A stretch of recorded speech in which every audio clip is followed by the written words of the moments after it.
Hello people, in this video we will learn about RAAS system. What is RAAS system? Renin Angiotensin Aldosterone System. This system helps in maintaining blood pressure.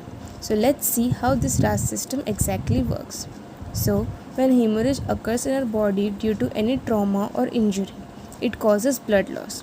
When there is blood loss in our body, then there will be decreased blood volume. This decreased blood volume causes BP to drop. How this BP drops due to blood loss?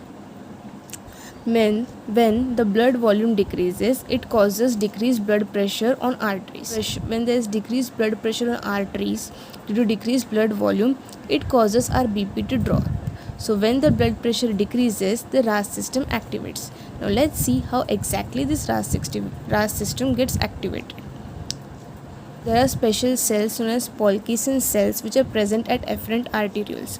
These cells measures the decreased BP. When the Purkinje cells measure the decreased blood pressure in the afferent arterioles, they release renin. This causes decreased GFR.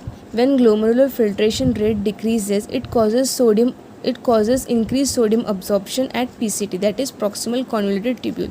So when the GFR decreases, the sodium absorption at proximal convoluted tubule increases, which causes less amount of sodium to be present at DCT, that is distal convoluted tubule. Now macular denser cells are present at distal convoluted tubule. These macular denser cells are chemoreceptor cells. Now these macular denser cells are also special cells which are present at DCT. Macular denser cells sense the decreased level of sodium and thus it releases renin. So macular denser cells are specialized in sensing the decreased sodium level, whereas Purkinje cells are specialized in sensing the decreased blood pressure in afferent arterioles. Okay. So macular cells also release renin on sensing the decreased sodium level at the DCT. Macular denser cells are connected with Purkinje cell by thin epithelium. As you can see in this image, Purkinje cell which is present at the afferent arterioles and macular denser cells which is present at distal convoluted tubule. These two cells are connected by a thin epithelium and they both release renin. Renin reacts with angiotensin which is already present in blood and forms angiotensin 1. When angiotensin 1 reaches blood capillaries of lungs, it reacts with angiotensin converting enzyme and forms angiotensin 2. Now let's see how angiotensin 2 acts on various parts of brain to maintain the blood pressure. Angiotensin 2 activates the sympathetic nervous system which causes blood vessels to contract and thus the blood pressure increases. Angiotensin 2 also acts on hypothalamus which increases the thirst. So when the thirst level increases, obviously a human will increase his or her water intake.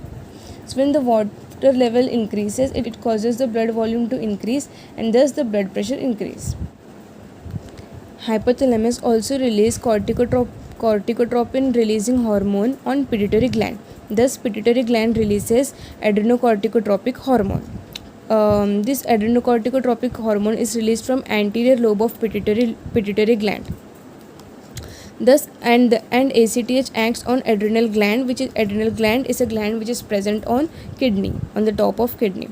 Adrenal gland further releases aldosterone, and aldosterone acts on kidney and increases sodium absorption. And when sodium absorption increases, water absorption increases.